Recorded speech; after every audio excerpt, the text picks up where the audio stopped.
सबको नमस्कार।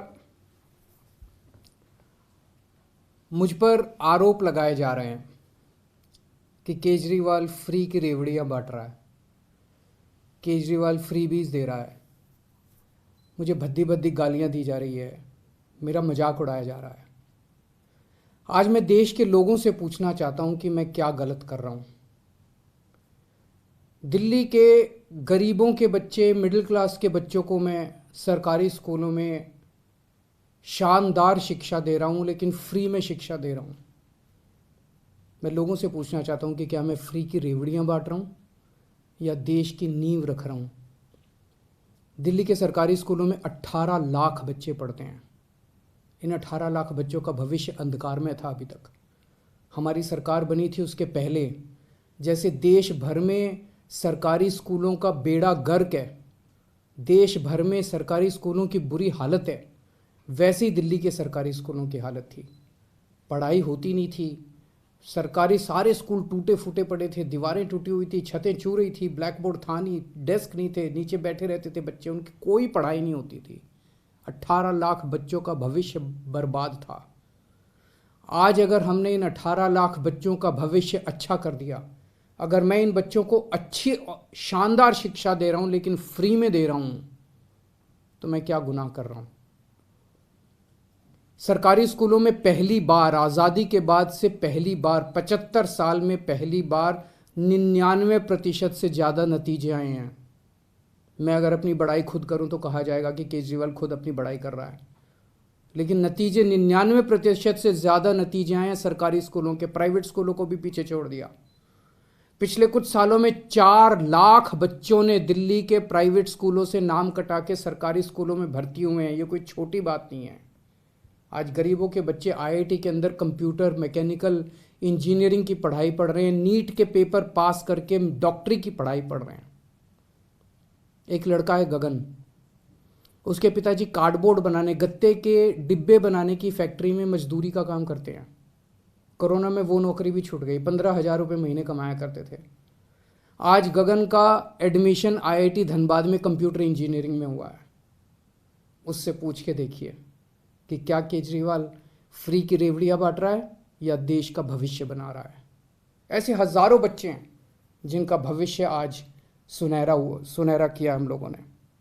ये काम 1947 में हो जाना चाहिए था, ये काम 1950 में हो जाना चाहिए था, जो आज हम कर रहे हैं। आज हम लोग देश की नींव रख रहे हैं। ये रेवड़ी नहीं है, ये देश की नींव के में एक एक ईंट रख रहे हैं हम लोग। आज दिल्ली के सरकारी अस्पताल हमने शानदार कर दिए। दिल्ली में शानदार मोहल्ला क्लिनिक बना दिए जिनकी चर्चा पूरी दुनिया में हो रही है। पूरी दुनिया के अंदर दिल्ली एक वो चुनिंदा शहर है जहां पे दिल्ली की 2 करोड़ जनसंख्या, एक एक आदमी का इलाज मुफ्त है।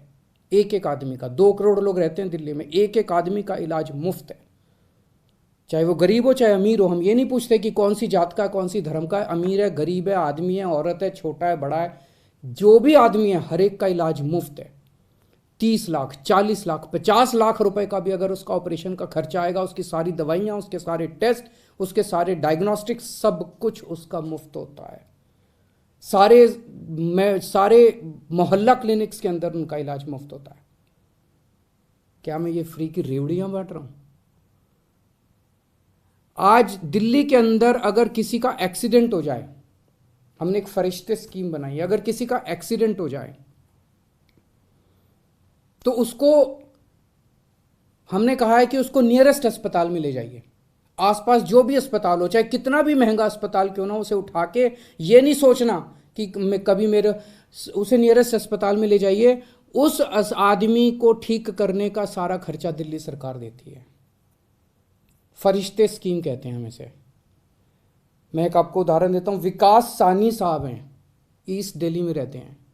अपने घर से निकले मार्केट के लिए, रास्ते में एक्सीडेंट हो गया। भगवान की कृपा थी कि उधर से अंतुल कोहली जी गुजर रहे थे, उन्होंने उनको उठाया और वो उनको अस्पताल ले गए। उस छोटे अस्पताल ने उनको फोर्टिस में रेफर कर दिया क्योंकि चोट बड़ी गहरी थी। फोर्टिस अस्पताल में उनका 5 लाख रुपए का खर्चा आया। सारा खर्चा दिल्ली सरकार ने दिया। 13,000 से ज़्यादा लोगों की जान बचा चुके हैं अभी तक हम। इन 13,000 लोगों के परिवार वालों से पूछिए कि क्या केजरीवाल फ्री की रेवड़ियां बांट रहा है या पुण्य का काम कर रहा है, धर्म का काम कर रहा है। आज दिल्ली के एक एक परिवार को हम फ्री बिजली दे रहे हैं, 200 यूनिट बिजली फ्री दे रहे हैं। पंजाब में हमने 300 यूनिट बिजली फ्री देनी चालू की है। ये कहते हैं केजरीवाल फ्री में बिजली क्यों दे रहा है। मैं इनसे पूछना चाहता हूं, तुम्हारे मंत्रियों को कितनी फ्री में बिजली मिलती है? तुम्हारे मंत्रियों को 4-4, 5-5 हजार यूनिट, तुम लोगों को 4-4, 5-5 हजार यूनिट बिजली फ्री मिलती है, तब ठीक है। लेकिन गरीब जनता को अगर मैंने 200 यूनिट 300 यूनिट बिजली फ्री दे दी तो तुम्हें बड़ी तकलीफ होती है। आज दिल्ली के अंदर हमने फ्री में लोगों को योगा कराना चालू किया। 17,000 लोग दिल्ली में, हम उनको फ्री में टीचर भेजते हैं। रोज सुबह हमारे 500 से ज़्यादा टीचर फ्री में जगह जगह लोगों को योगा कराने जाते हैं। हमने दिल्ली में सबकी दवाइयाँ सब कुछ फ्री कर दिया, टेस्ट फ्री कर दिए, इलाज फ्री कर दिया। लेकिन हमारा मकसद है कि कोई बीमारी नहीं पड़ना चाहिए, उनको योगा सिखाते हैं हम लोग। 17,000 लोगों को हम योगा सिखा रहे हैं, डेली फ्री में योगा टीचर भेज रहे हैं। बताइए क्या गलत कर रहे हैं? आज मैं दिल्ली में हजारों लोगों को फ्री में यात्रा करा चुका, हजारों बुजुर्गों को, लगभग 45,000 से ज़्यादा बुजुर्ग ये तीर्थ यात्रा कर चुके हैं। अयोध्या जी गए, हरिद्वार ऋषिकेश गए, मथुरा वृंदावन गए, शिरडी बाबा गए, रामेश्वरम जी गए, पुरी जी गए, पता नहीं कहाँ कहाँ हम लोगों ने उनको फ्री में तीर्थ यात्रा कराई है। तीर्थ यात्रा कराने का तो पुण्य होता है। और ये लोग कह रहे हैं कि ये लोग मुझे गालियाँ दे रहे हैं, कह रहे हैं केजरीवाल फ्री में रेवड़ी बांट रहा है। आज महिलाओं को हम दिल्ली में फ्री में ट्रांसपोर्ट, फ्री में उनको हम बसों में ट्रांसपोर्ट दे रहे हैं। मेरा क्या कसूर है? जो लोग मेरे को गालियां दे रहे हैं उन्होंने हजारों करोड़ रुपए खर्च करके लिए अपने लिए प्राइवेट प्लेन खरीदा है। हजारों करोड़ रुपए खर्च करके अपने लिए शानदार हवाई जहाज खरीदे हैं इन्होंने। केजरीवाल अपने लिए हवाई जहाज नहीं खरीदता। केजरीवाल अपनी माँ बहनों का सफ़र, उस पैसे को बचा के माँ बहनों का सफ़र फ्री करता है। बताइए केजरीवाल क्या गलत कर रहा है? पढ़ा लिखा हूं मैं, इंजीनियरिंग में डिग्री करी है, मैंने अकाउंटिंग की भी पढ़ाई करी है, कानून की भी पढ़ाई करी है, और असली डिग्री है मेरी, डिग्री भी फर्जी नहीं है। सब कुछ समझता हूं। आज इतनी चीज़ें फ्री करने के बाद भी दिल्ली का बजट फ़ायदे में चल रहा है। ये मैं नहीं कह रहा।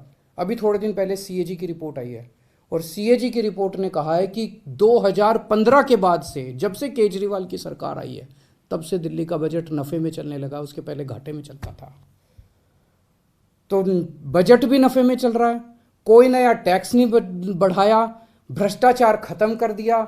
भ्रष्टाचार ख़त्म करके जो इतना पैसा बचा, उससे अगर अब मेरे अपने लोगों की मैंने इतनी सहूलियतें दे दी, तो बताइए मैंने क्या गलत किया?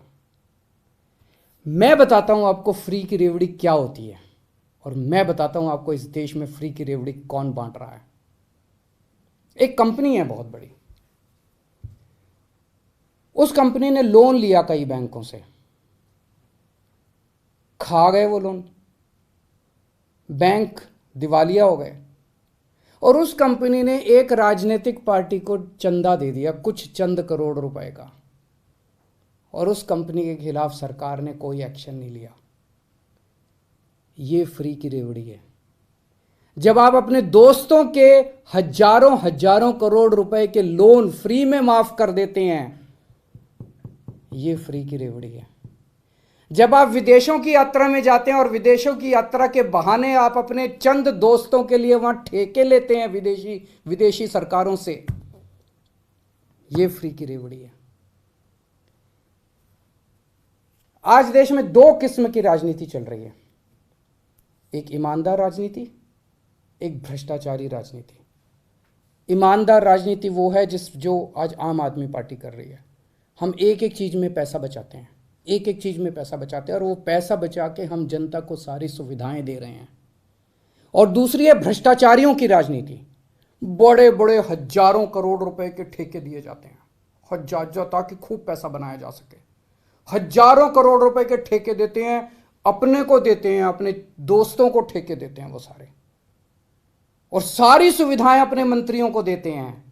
जनता सुविधा मांगे तो कहते हैं कि नहीं नहीं, ये फ्री भी रेवड़ी बांट रहे हैं। जनता को सुविधाएं नहीं देंगे। जनता को सुविधाएं नहीं देंगे, अपने मंत्रियों को सुविधाएं देते हैं, अपने दोस्तों को ठेके बांटते हैं।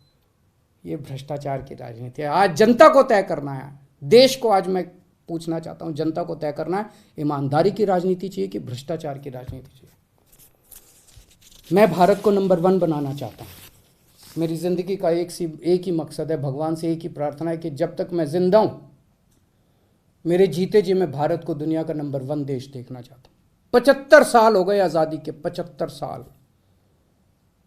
75 सालों में हमारे से पता नहीं कितने देश आगे बढ़ गए, जापान, सिंगापुर, जर्मनी, अब तो बताते हैं बांग्लादेश भी कई चीज़ों में आगे बढ़ गया। हम पीछे क्यों रह गए भाई? हम आगे क्यों नहीं गए? हम दुनिया का नंबर 1 देश क्यों नहीं बने? हमारे में क्या कमी है? भगवान ने सब कुछ दे रखा है हमें, पहाड़, नदियाँ, तरह तरह की जड़ी बूटियाँ, फसलें, समुद्र तट, सब कुछ दे रखा है भगवान ने। भारत के लोग इतने इंटेलिजेंट, फिर भी हम नंबर 1 क्यों नहीं बन रहे? तो हमारा मकसद है दुनिया का नंबर 1 देश बनाना, दे भारत को। आज दिल्ली के अंदर मैं फ्री की शिक्षा दे रहा हूँ, बच्चों को अच्छी शिक्षा दे रहा हूँ, फ्री की शिक्षा दे रहा हूँ, लोगों को अच्छा इलाज दे रहा हूँ, फ्री का इलाज दे रहा हूँ। अगर कभी भगवान ने चाहा तो पूरे देश के एक एक बच्चे को हम फ्री की शिक्षा देंगे, अच्छी शिक्षा देंगे, शानदार शिक्षा देंगे। देश के एक एक व्यक्ति को हम अच्छा इलाज देंगे, फ्री का इलाज देंगे, शानदार इलाज देंगे। इससे देश की नींव रखी जाएगी। ये काम 1947 में, 1950 में हो जाना चाहिए था। और जब तक हम अपने देश की नींव नहीं रखेंगे, जब तक हमारी नींव मजबूत नहीं होगी, तब तक भारत दुनिया का नंबर 1 देश नहीं बन सकता। हम भारत के अंदर कैपेबिलिटी है, कैपेसिटी है आगे बढ़ने की, लेकिन उसके लिए हमें एक ईमानदार राजनीति की ज़रूरत पड़ेगी। नमस्कार।